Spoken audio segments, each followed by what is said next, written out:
महाराष्ट्राचं शिवार खऱ्या अर्थाने जलयुक्त झालं आहे. कारण असं आहे की परतीच्या मान्सूनमुळं महाराष्ट्रातल्या विविध भागांमध्ये अतिवृष्टी झाली आणि शेतपिकाचं अतोनात असं नुकसान झालं आहे. सध्या मंत्र्यांचे दौरे सुरू आहेत आणि या संदर्भात काय नुकसान भरपाई द्यायची त्यावर चर्चा सुरू आहे. पण गेल्या आठवड्यापासून एक नवी चर्चा महाराष्ट्रामध्ये सुरू झाली. ती चर्चेचं कारण आहे जलयुक्त शिवार ही योजना. राज्याचे माजी मुख्यमंत्री देवेंद्र फडणवीस यांनी मुख्यमंत्री होताच 2014 मध्ये ही योजना अक्षरशः पहिल्याच दिवशी शपथविधी घेतल्यानंतर अनाऊन्स केली आणि महाराष्ट्र हा दुष्काळ मुक्त करू अशी घोषणा केली. या वारेमाप पद्धतीने प्रचार झाला. मी लाभार्थी अशी योजनेचा प्रचार करून पुन्हा 2019 मध्ये जेव्हा विधानसभाच्या निवडणुका झाल्या तेव्हा मतही घेण्याचा प्रयत्न केला गेला. परंतु या योजनेमध्ये आरोप असल्याचा पहिल्यापासून असा आरोप करण्यात आले. या योजनेमध्ये अनियमितता आहे, भ्रष्टाचार आहे. या संदर्भात मुंबई उच्च न्यायालयामध्ये जलतज्ञ आहेत एच.एम. देसरडा यांनी याचिका दाखल केली होती आणि उच्च न्यायालयाच्या आदेशाने या योजनेच्या तपासासाठी माजी सचिव जॉनी जोसेफ यांची समिती नेमली होती. या समितीने देखील तपास केला. मुख्यत्वे आक्षेप असा होता की ही योजना तांत्रिकदृष्ट्या योग्य नाही आहे. म्हणजे जलसंधारणाचं तत्व आहे की माथा ते पायथा हे तत्व आहे. माथा ते पायथा ह्याच पद्धतीने उपचार व्हायला पाहिजे जेणेकरून ते गाव किंवा तो भाग आहे तो जलयुक्त होऊ शकतो. परंतु ही योजना राबवताना हे सगळं तत्व पायदळी तुडवल्याचा आक्षेप त्या याचिकेमध्ये घेण्यात आला होता. अनेक स्वयंसेवी संस्था देखील वारंवार या संदर्भात आक्षेप घेत होत्या. परंतु तुफान वेगात सुरू असलेलं ते देवेंद्र फडणवीस यांचं सरकार कुठेही त्यांनी याचा कॉग्निजन्स घेतला नाही आणि ही योजना पुढे गेली. झालं काय की राज्यामध्ये सत्तांतर झालं आणि अलीकडेच म्हणजे गेल्या मार्चमध्ये जेव्हा विधिमंडळाचं अधिवेशन पार पडलं त्यामध्ये लेखा समिती ही होतीच. परंतु कॅग म्हणजे महालेखापाल आहेत त्यांचे अहवाल सादर झाले आणि या अहवालामध्ये जलयुक्त शिवारामध्ये भ्रष्टाचार अनियमितता झाल्याचा स्पष्ट आरोप करण्यात आला. पुराव्यानिशी जवळपास 120 गावांमध्ये समितीने स्वतः जाऊन पाहणी केली. अनेक ठिकाणी जिथे काम झाले होते तिथे प्रत्यक्ष भेटी दिल्या आणि तिथे लक्षात आलं की या योजनेमध्ये मोठ्या प्रमाणात गंभीर अशा त्रुटी राहिलेल्या आहेत. जी गावं जलयुक्त म्हणून घोषित केली गेली त्याच गावांमध्ये टँकर सुरू होते आणि टँकर सुरू असल्याबरोबरच पाण्याचा थेंबही नव्हता. अशी ठिकाणं ही जलयुक्त म्हणून घोषित केली होती. हा सगळा गोलमाल होता असंच ह्या अहवालातून झालं. काँग्रेसने अपेक्षेप्रमाणे आरोप केले की या योजनेचा जो घोटाळा आहे त्याची वसुली करावी. या योजनेसाठी जो मी लाभार्थी नावाने प्रचार केला होता तोही खोटा होता प्रचार. त्यावरही झालेला खर्च आहे तो वसूल केला पाहिजे अशी मागणी काँग्रेसकडनं करण्यात आली. भाजपने अपेक्षेप्रमाणे अशी भूमिका घेतली की हा काही सॅम्पल्स गाव होती त्यामुळं हा काही परिपूर्ण असा घोटाळा म्हणता येणार नाही. केवळ फडणवीस यांना टार्गेट करण्यासाठी काँग्रेस आणि महाविकास आघाडी अशा पद्धतीची भूमिका घेते अशी भूमिका भाजपच्या वतीने घेण्यात आली होती. आता एकंदरीतच पाहिलं तर याच्यामध्ये राजकारण मोठ्या प्रमाणात होत आहे की मागील काळामध्ये जेव्हा फडणवीस सत्तेमध्ये होते आणि विरोधामध्ये आघाडीचे लोक होते त्यावेळेस सिंचन घोटाळ्याचं एक मोठ्या प्रमाणात चौकशीचं सत्र सुरू करण्यात आलं होतं आणि अक्षरशः अटक होणार का अजित पवार सुनील तटकरे या मंत्र्यांना अशी देखील चर्चा होती. अपेक्षेप्रमाणे फडणवीस यांच्याच काळामध्ये अजित पवारांना क्लीन चिट मिळाली होती आणि त्यानंतरही सत्ताचं परिवर्तन झाल्यानंतर जी काही क्लोजर रिपोर्ट आहे तो पोलिसांकडून सादर झाला आणि या चौकशीची संपवण्यात आली. परंतु एक लक्षात घेत आहे की जशा पद्धतीने मागच्या आठवड्यामध्ये राज्य मंत्रिमंडळाच्या बैठकीमध्ये हा निर्णय झाला की जलयुक्त शिवाराच्या चौकशीसाठी SITची समिती गठीत केली जाईल त्याबरोबर भाजपचे धाबे आणले आणि वेगवेगळ्या पद्धतीने बाजू सावरण्याचा प्रयत्न केला गेला. माजी मुख्यमंत्री देवेंद्र फडणवीस सध्या बिहारच्या प्रचारामध्ये आहेत. ते इथे नाही आहेत पण त्यांच्या वतीने भाजपचे नेते सातत्याने या संदर्भात वक्तव्य करतायत. परंतु नेमकं काय ह्या चौकशीतून होणार आहे तर आता ठिकठिकाणी जी कामं झालेली आहेत ती मुख्यत्वे जवळ 70 ते 80% हे कृषी विभागाच्या माध्यमातून झालेत. ह्या कृषी विभागाच्या माध्यमातून ही कामं झाली असल्यामुळे तातडीने तिथली स्थानिक अधिकारी आहेत ते या संदर्भात काय ॲडजस्टमेंट करता येतील का, जी कामं झाली आहेत ती नियमित करता येतील का, कागदोपत्री ज्या अनियमितता आहेत त्या दूर करण्याचा देखील आता तातडीने प्रयत्न सुरू झाला आहे. कारण की ह्या चौकशीमध्ये अनेक अधिकाऱ्यांना निलंबित व्हावं लागणार आहे हे तर स्पष्ट आहे. अनियमितता तर आहेच आहे ह्या योजनेमध्ये. आणि त्याबरोबर आता भाजप ज्या अर्थी महत्त्वाकांक्षी योजना म्हणून या योजनेला पुढं करत होती, तर त्यामध्येच त्रुटी निघाल्यात. त्यामुळे एक विकासाचा जो चेहरा ज्या पद्धतीने दावे सातत्याने केले जात होते ते देखील खोटे असल्याचं या निमित्ताने सिद्ध झालेलं आहे. आता सिंचनच्या संदर्भात जर क्लोजर रिपोर्ट पोलिसांनी केलेला आहे, त्याला प्रत्युत्तर म्हणून या सिंचन घोटाळ्याबाबतच ईडी चौकशी करण्याचा निर्णय केंद्र सरकारने घेतला आहे. आणि ताबडतोब ते विदर्भ पाटबंधारे विकास मंडळ आहेत त्यांच्याकडून कागदपत्र देखील मागवण्यात आलेली आहेत. आणि एक प्रकारे हा चौकशीचा ससेमिरा आहे की आम्ही तुमच्यावर चौकशी केली तर तुम्ही आमची चौकशी करणार, आम्ही तुमची चौकशी करणार. तर अशा पद्धतीने हा डाव प्रतिडाव आहेत. हे राजकारणाचे वेगवेगळे प्रतिडाव आहेत. हे काही म्हणजे स्पष्टच आहे त्याबाबत. परंतु आता नेमकी चौकशी होणार काय, ह्या शिवाराला न्याय मिळणार का, हाही मोठ्या प्रमाणात उर्वरित असे राहिलेले प्रश्न आहेत. या प्रश्नांची उत्तरं आपल्याला आगामी काळात मिळतीलच. परंतु आता जे काय शिवारामध्ये नुकसान झालं आहे त्याची पाहणी सुरू आहे. मदतीची घोषणा, पंचनामे आणि पॅकेज घोषित होईलच. परंतु ही चौकशी जी आहे तिच्यासाठी SITचा आता मंत्रिमंडळाच्या निर्णयानंतर शासन आदेश निघेल. चौकशीचं नेमकं कोण असेल हे त्याच्यामधून स्पष्ट होईल. दोषींना शिक्षा होईल का, याचं जी काही अकाउंटेबिलिटी आहे ती निश्चित होईल का, हे देखील प्रश्न आता आगामी काळामध्ये विचारले जाणार आहेत. या निमित्ताने एक होतं की चौकशांचं सत्र सुरू राहतं, काही ठराविक अधिकारी याच्यामध्ये कारवाईस पात्र ठरतात आणि राजकारणी नामनिराळे राहतात. हा आजचापर्यंतचा इतिहास आहे. एकंदरीतच हे राजकारण म्हणून ही चौकशी आहे का, तर हा देखील प्रश्न आहे. पुढे या चौकशीतून नेमकं काय साध्य होतं आहे आणि खरोखर जी तहानलेली शिवार आहेत त्यांना पाणी मिळणार का, ती गावं जलयुक्त होणार का, हा देखील प्रश्न कायम आहे. महाराष्ट्र दुष्काळमुक्त करण्यासाठी देवेंद्र फडणवीस सरकारने जलयुक्त शिवार योजना राबवली. 10,000 कोटी रुपये खर्च करून ही योजना राबवली असली तरी कॅग म्हणजेच महालेखापालांनी याच्यावर आक्षेप नोंदवले. आम्ही प्रत्यक्ष शिवारामध्ये जाऊन याची तपासणी केली, तेव्हा काय उघड झाले ते पाहूयात.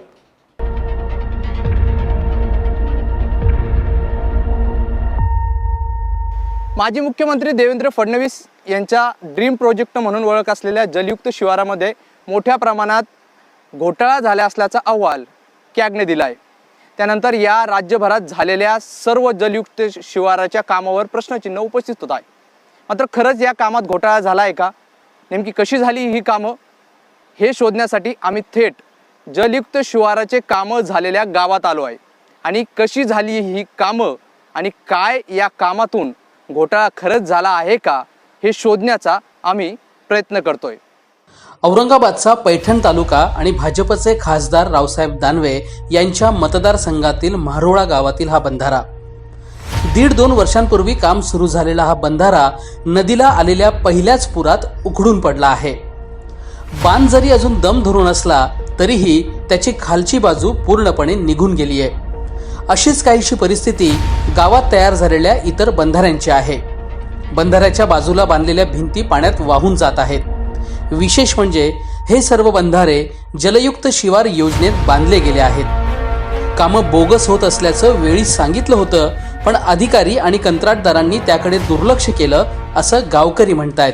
आता मी ज्या ठिकाणी उभा आहे मी तिकडची तुम्हाला परिस्थिती दाखवणार आहे. माझ्या पाठीमागे हे जे दिसतंय तुम्हाला, हे सगळं हा बंधारा बांधलेला आहे. पैठण तालुक्यातील मारोळ्या गावात आपण आहो आणि या ठिकाणी जवळपास 7 ते 8 जे बंधारे आहेत सिमेंटचे ते बनवण्यात आले होते जलयुक्त शिवाराच्या योजनेअंतर्गत. जवळपास यावर लाखो रुपये खर्चही झाला होता. आणि पहिल्याच पावसात या जे बंधारे आहे यांची अवस्था काय तुम्ही बघू शकता. हा सिमेंटचा जो भाग आहे समोरचा हा सगळा वाहून गेलेला आहे आणि जर अजून एखादा पाऊस झाला तर हे काहीच उरणार नाही. त्यामुळे आणि दुसरं की या बाजूला तुम्ही बघू शकता, माझ्या या धरणाच्या बाजूला हे सगळं हे जे बांधारा बांधला होता या नदीला त्याचा फायदा होईल अशी अपेक्षा होती. मात्र जी तांत्रिक बाजू होती ती व्यवस्थित केली गेली नाही आणि आहे तसं काम करण्यात आलं. त्यामुळे हे जे आहे हे नदी बघा तुम्ही, हे सगळं पाण्याने वाहून गेलेलं आहे. याचा हे फक्त बंधाऱ्यामुळे झाले असल्याचा आरोप गावकऱ्यांनी केलेला आहे. आणि पाठीमागे तुम्ही बघू शकता माझ्या, हे बघा हे सगळं सिमेंटचं सगळं वाहून गेलेलं आहे. अक्षरशः तो तुकडा जो सिमेंटचा हा पडलेला गट्टू तो बाहेर आलेला आहे तुटून. त्यामुळे या कामात अनियमितता झाली आहे हे यातून स्पष्ट होत आहे आणि असा आरोप गावकऱ्यांनी केलं आहे. आता पुढची कामं कशी झाली आहेत ते सुद्धा आपण बघणार आहोत. आणि त्यांनी रात्री आणू रात्रीच भरलं नेमकं. त्यांना पुष्कळ वेळा सांगितलं बा तुम्ही जे तर तुम्हाला काही चोरी नाही, पण काम चांगलं झालं पाहिजे या हेतून. पण त्यांनी ते रात्री आणू टाकलं आणि काम इथं आणलं. आता ती समजा उत्तरेकडील साईड ती कमजोरच आहे सध्याला बी जरी म्हणलं तर. क्या हुआ था आपने काय सांगितलं होतं तुम्ही त्यांना? म्हणजे नाही ते भरायला काही नव्हतं त्यांच्याजवळ. म्हणजे बाकी पत्रे ते फळ्या होत्या लावलेल्या, पण ते कमी पडत त्यांनी पत्तर दिलं लावून. आणि ते आता भरल्यात नाही आलं का दबलं का काय, तर ते त्यांना मागं एकदा इंजिनियर आलं तर त्यांनाही सांगितलं होतं साहेब हे टिकन का, तर ते म्हणे आम्ही त्यांना सांगतो परत दुसऱ्यांदा करायची. त्यांनी परत केलं कशाचं आलेच नाही ते तेवढं केलं त्यांना तिथलं. आपण आत्ताच जी जलयुक्त शिवारीची कामं कशी झाली हे बघितले. जलयुक्त शिवाराच्या अंतर्गत जे बंधारे बांधण्यात आले होते त्यांची अवस्था कशी आहे ती तुम्ही बघितली. अवघ्या 2 ते 2.5 वर्षात हे जे बंधारे आहेत ते खराब झाले असल्याचा दावा शेतकऱ्यांनी केलाय. आता मी तुम्हाला असाच एक बंधारा दाखवणार आहे, मात्र तो जलयुक्त शिवारामध्ये नव्हे, तर तो झालेला आहे आपल्या ग्रामपंचायतच्या ज्या योजनेतून, इथली जी स्थानिक ग्रामपंचायत आहे त्या योजनेतून एक बंधारा झालेला आहे आणि त्याची परिस्थिती मी तुम्हाला दाखवण्याचा प्रयत्न करणार आहे. मी मागचा कॅमेरा जरा ऑन करतो तुमच्यासाठी. तर बघा, हा बंधारा आहे ग्रामपंचायतमध्ये बांधलेला. आपण जे आत्तापर्यंत जे बंधारे बघितले ते जलयुक्त शिवारामध्ये बांधलेले होते आणि त्यांची परिस्थिती आणि या बंधाऱ्याची परिस्थिती तुम्ही बघा. आज याला जवळपास 7 ते 8 वर्ष झालेले आहे बंधारा बांधून, मात्र आहे तसाच हा बंधारा आहे आणि क्वालिटी सुद्धा तुम्ही याची बघू शकता. म्हणजे अजूनही याच्यावर जो सिमेंटचा थर म्हणजे आपण म्हणतो प्लास्टर नंतर जो थर केला जातो तो जसाचा तसा आहे. मात्र ज्या जलयुक्त शिवारामध्ये जे कामं झालेले बंधारे आहे तर त्यांचं सगळं ते समोरचं जे सिमेंटचं कॉन्क्रिटीकरण होतं ते सगळं वाहून गेलेलं आहे. पण इकडची परिस्थिती वेगळी आहे.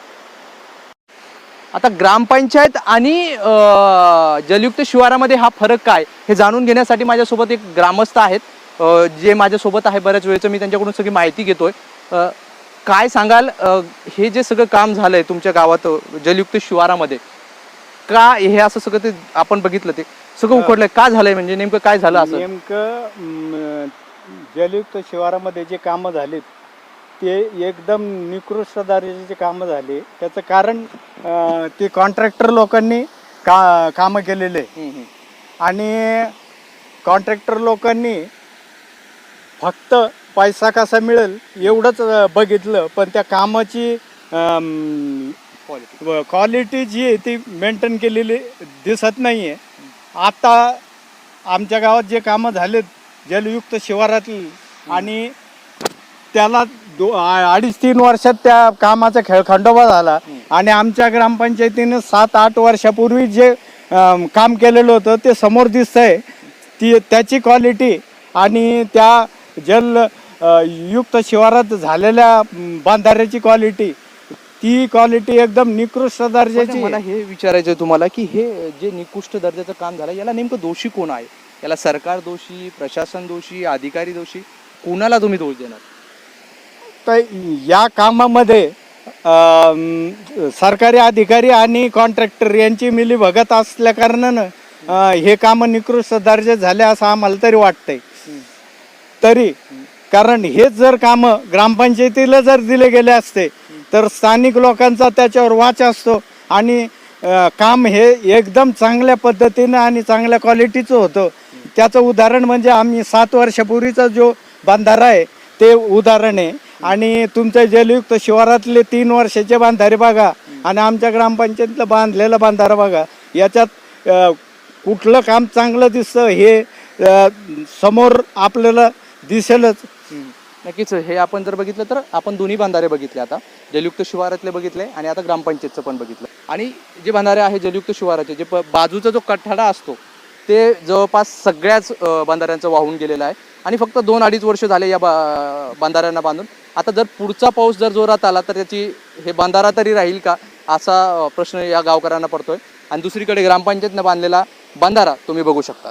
त्यामुळे ज्या कॅगने हा ठपका जलयुक्त शिवारावर ठेवला आहे ते आता काय चुकीचं आहे असं तरी कुठेतरी ग्राउंड लेवलला आल्यावर पाहायला वाटत नाही. जलयुक्त शिवार योजना राबवली ती तंत्रशुद्ध नव्हती असा आक्षेप जलतज्ञ देसरडा यांनी घेतला. प्रत्यक्ष उच्च न्यायालयात जाऊन याची याचिकाही दाखल केली. याविषयी एम देसरडा काय म्हणतायत हे त्यांच्याकडनंच जाणून घेऊयात.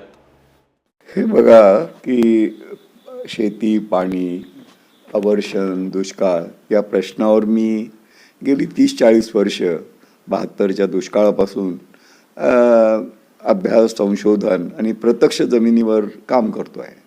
आणि त्यामुळे ज्यावेळेला हे सरकार आलं फडणवीसचं, त्याच्यानंतर त्यांनी हा एके दिवशी हा जलयुक्त शिवार नावाचा कार्यक्रम, मी म्हटलं काय कुतूहल म्हणून बघितलं तर काही नाही, जुन्या मृद आणि जलसंधारणाच्या योजना, वेगवेगळ्या 10-12 ज्या काही योजना होत्या, कुठे शेततळ्याच्या, कुठे शिवकालीन, अशा त्या सगळ्यांची गोळाबेरीज करून त्यांनी एक GR काढला, एक म्हणजे शासकीय आदेश.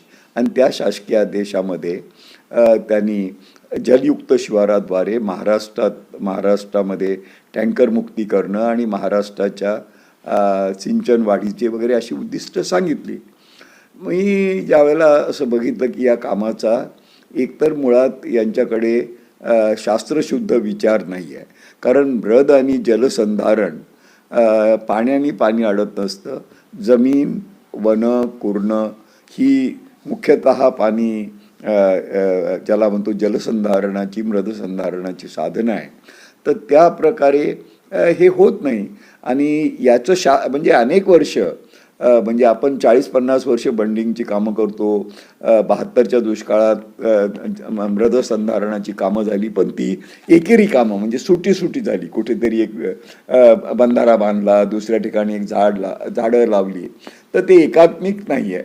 याला एक संकल्पना आहे, त्याचं नाव आहे पाणलोट क्षेत्र विकास. आणि त्यातला जो सगळ्यात छोटं त्याचं घटक आहे ते आहे लघु पाणलोट क्षेत्र विकास. ते 200 ते 500 हेक्टरचं, हा कुठे 1000 हेक्टरचं पण असतं. माथा ते पायथा या तत्वानुसार, ज्याला इंग्रजीत रिच टू व्हॅली म्हणतात, त्यानुसार हे काम करायचं असतं. तर यांनी पहिली GR त्यांच्या शासकीय आदेशांमध्ये काही कळलंच नाही. पळपळणाऱ्या धोतर वाऱ्या असं म्हणतात त्याप्रमाणे मराठीत, यांनी आपलं पळता काहीतरी एक 10-15-20 पानाचा शासकीय निर्णय काढला.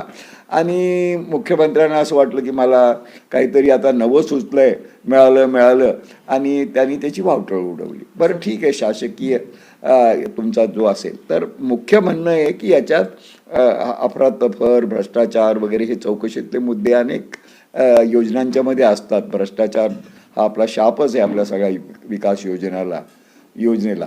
पण याच्यात शास्त्रीय गोष्टीचा अभाव असल्यामुळे मी विशेषतः याच्यावर जलसंधारणाचं काम नीट शास्त्रीय व्हावं याच्यासाठी जनहित यांना सांगून पाहिलं. आधी मुख्यमंत्र्यांना पत्र लिहिलं, विभागीय आयुक्तांच्या मार्फत ते पाठवलं, आणि त्यांनी कशाची दखल घेतली नाही. त्यामुळे मग मी याच्यावर मी त्यावेळेला पुण्यात गोखले अर्थशास्त्र संस्था, जी महाराष्ट्रामध्ये एक ख्यातनाम संशोधन संस्था आहे, तिथे प्राध्यापक संशोधक होतो. आणि तिथे आधी पूर्वी पुष्कळ काम झालेलं होतं. आणि त्या कामानुसार मग मी ही याचिका. तुम्ही जी याचिका केली होती त्यात नेमके काय काय त्रुटी त्यावेळेस तुम्हाला जाणवलं होतं आणि तुम्ही ते समोर आणलं होतं, त्या त्रुटी कोणत्या होत्या? हा, बरोबर आहे. मी आधी आत्ता नमूद या पार्श्वभूमीमध्ये नमूद केल्याप्रमाणे की याच्यामध्ये एक एकात्मिक आराखडा जो पाहिजे, म्हणजे सर्व जी पाणलोटामध्ये जमीन, पाणी, वन, कुर्ण, जैवविविधता, प्राणी, मनुष्य, मानव संपदा, ऊर्जा, या सगळ्याचा एकात्मिक विचार करून या सर्वांची एकत्र ज्याला काय म्हणतो व्यवस्थापन करणं, आणि त्याचंच नाव आहे एकात्मिक पाणलोट क्षेत्र विकास. आणि मी महाराष्ट्र राज्य नियोजन मंडळाचा जेव्हा सदस्य होतो, आणि त्या दोनदा, एकदा सुधाकर नाईक मुख्यमंत्री झाल्यानंतर त्यांना असं वाटत होतं की हा विषय थोडासा जास्त प्रकर्षाने न्यावा. खरं म्हणजे त्यांच्या काळामध्ये जलसंधारण खातं असं स्वतंत्र खातं महाराष्ट्रामध्ये निघालं. आणि त्या खात्याची बरीच रचना जी होती त्याची मी त्यांच्याशी, मुख्यमंत्री आणि त्यांच्या चर्चा करून आम्ही ठरवली होती ती.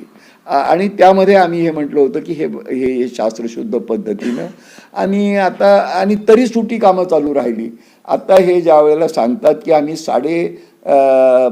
22,500 गावांमध्ये 6.5 लाख कामं केली. मुळात महाराष्ट्रामध्ये पाणलोट 60,000 आहेत. कामं 6.5 लाख कशी होतात याचाच अर्थ तुम्ही सुटी कामं करतात. एक विहिरी त्याचं वेगळं काम मोजलं, एक वनीकरणाचं वेगळं मोजलं, बंधाऱ्याचं वेगळं मोजलं, ट्रेंचेस करायचं वेगळं मोजलं, तर असं होत नसतं. हे किराणा मालाच्या दुकानासारखं झालं. म्हणजे आपल्या मराठीमध्ये जुनी एक म्हण आहे की 8 हात लाकूड आणि 10 हात ढिलपी काढली. आता यांनी 8 हात हे 60,000 पाणलोटामध्ये 6.5 लाख कामं केली. म्हणजे किती भोंगा आहे की एवढी मोठी शासनाची व्यवस्था, जिथे एवढी मोठी इतके तज्ज्ञ, इतके सर्व तऱ्हेचे अभियंते, शास्त्रज्ञ असतात, त्यांना हे सुचू नये की हे काम आम्ही एकात्मिक पद्धतीने करण्याची गरज आहे. म्हणजे हे आपण जेवणाला म्हटलं तर मीठ वेगळं आणि भाजी वेगळी आणि पोळी वेगळी असं नाही. जेवण म्हणजे समग्र आहे, तसं पाणलोट हा समग्र आहे. आणि त्या समग्रचा आपण विचार न करता ज्या वेळेला हे केलं त्यावेळेला पैसा वाया जाणार होता. आणि गुळाला मुंगळे त्याप्रमाणे एकदा या कार्यक्रमामध्ये पैसे आले म्हटल्यावर मग वेगवेगळ्या तऱ्हेचे कंत्राटदार, आपल्या इथे सरकार कोणाचं असो त्यांच्या मागे कंत्राटदार हे मुख्य असतात. आणि सगळी ही कामं जी आहेत ते अभियंते, कंत्राटदार, राजकीय नेते आणि आत्ता काही आपल्या ज्या तथाकथित NGO, काही पत्रकारांनी NGO काढलेल्या सगळ्यांना माहीत आहे ते, आणि बाकीचं तर हे सगळे मिळून मिलके खाओ असा कार्यक्रम यांनी राबवला. हे फार खेदाची बाब आहे. पण महाराष्ट्राचं फार मोठं, आणि मी आणखीन एक गोष्ट आता या संदर्भात सांगू इच्छितो की पैशाचा हार, भ्रष्टाचार ही आपल्या देशाला नवी गोष्ट नाही, तो चालूच आहे. पण एक सगळ्यात ज्याला काय म्हणतो फार जी भरून न येणारी गोष्ट, पैसे नाशिकच्या प्रिंटिंग प्रेसमध्ये छापता येतात पण भरून न येणारी गोष्ट यांनी जी केली ती ही की नदी नाले याच्यामध्ये अजस्त्र म्हणजे पोकलँड, JCB, बुलडोझर हे लावून त्याची खरडपट्टी केली. त्याच्यामुळे सगळा जो ज्याला आपण म्हणतो एक व्यवस्था असते, निसर्ग व्यवस्था, ती छिन्नभिन्न झाली आणि उद्ध्वस्त झाली. आणि त्यामुळे याचे फायदे, आणि कॅगच्या रिपोर्टमध्ये ते आलंच आहे की याचे काही फायदे म्हणजे तुमचं जलसंधारण वगैरे होण्याचे जे व्हायला पाहिजे ते होणारच नव्हते. कारण निसर्गाची रचना, निसर्ग हा लाखो वर्षामध्ये उत्क्रांत झालेला आहे. आणि तो तुम्ही काही हे पाणलोट करणं म्हणजे काही घरामध्ये नळ पाईप फिटिंग करणं असं यांना वाटलं. आणि दुर्दैवाने काय झालं की मुख्यमंत्र्याचा हा लाडका कार्यक्रम, मी देवेंद्र फडणवीसांशी 2दा इथे 17 सप्टेंबरच्या कार्यक्रमाला आले त्यावेळेलाही मला अगदी म्हणाले, सर मी तुमच्या कार्यक्रमाविषयी बोललो. मी त्यांना सांगितलं की तुम्ही हा शास्त्रशुद्ध करत नाही. अशा कार्यक्रमाची म्हणजे पाणलोटाची गरज आहे. महाराष्ट्राच्या दृष्टीनं अत्यंत महत्त्वाचा कार्यक्रम आहे. त्याच्यासाठी मी आग्रहाने सगळं लिहिलेलं आहे. पण हा तुम्ही कार्यक्रम ज्या तऱ्हेने राबवतात त्यावेळेला करायला गेले काय म्हणतात गणपतीन झाला काय असं तुमचं होतं आहे. आणि हे जे 5,000 किलोमीटर नदी नाल्याचं तुम्ही जे सबंध खोलीकरण, रुंदीकरण, विस्तारीकरण केलं त्याच्यामुळे फार पर्यावरणीय हानी झाली आहे. आणि त्याची शहानिशा न करता तुम्ही हे सर्व केलं आहे. आणि त्याच्यामुळे अर्थातच हे आता काय झालं, हे असं करता करता न्यायालयीन गोष्टी, त्याच्यात समिती बसली. त्या समितीत जरी आमचे काही जाणकार मित्र होते तरी त्यांनी भूमिका घेतली नाही. मग काय झालं की असं करता करता 4 वर्ष निघून गेले. 5व्या वर्षी मग हे सरकारच आलं. मग राजभवनचा जो काय विवाह व्हायचा तो झाला. आणि ते सगळं त्या सगळ्या पार्श्वभूमीवर पण आता आमची घोंगडी या कीर्तनात यासाठी अडकली आहे की जलसंधारणाचा कार्यक्रम महाराष्ट्राच्या दृष्टीनं फार महत्त्वाचा आहे. यंदा पाऊस पाणी चांगलं झाल्यामुळे आपल्याला कदाचित उन्हाळ्यात पाऊस याची जाणवणार नाही, टंचाई पाण्याची. पण महाराष्ट्राच्या शेतीला, प्यायला सगळं जर आपल्याला पाणी येतं ते या पाणलोट क्षेत्रातून मिळणार आहे. फक्त तुम्ही पाणलोटाला म्हणजे गंगूबाईला जर तुम्ही हेमा मालिनी म्हटला तर त्यात काय बाईचं स्वरूप बदलणार आहे. तसं हे जलयुक्त शिवार म्हणून तुम्ही काय साध्य केलं हे मी फार व्यथेने मानतो. एकंदरीतच शिवारात झालेलं जलयुक्तचं काम तज्ज्ञांचा त्याच्यावरील अभिप्राय हेच सांगतो की जलयुक्त शिवारामध्ये पाणी नक्कीच मुरलंय. याच्यामध्ये 10,000 कोटी रुपये खर्च झाले. प्रसिद्धीसाठीही मोठ्या प्रमाणात निधी खर्च झाला. आता SIT चौकशीमध्ये यातील काळबेरं उघड होईल. एकंदरीतच भविष्यात महाराष्ट्र दुष्काळमुक्त करायचा असेल तर पारदर्शक आणि तंत्रशुद्ध अशी योजनाच राबवावी लागेल, तरच महाराष्ट्राच्या शिवारामध्ये पाणी पोहोचेल. हा या सगळ्या तपासणीचा निष्कर्ष आहे. विजय गायकवाड, मॅक्स महाराष्ट्रासाठी, मुंबई.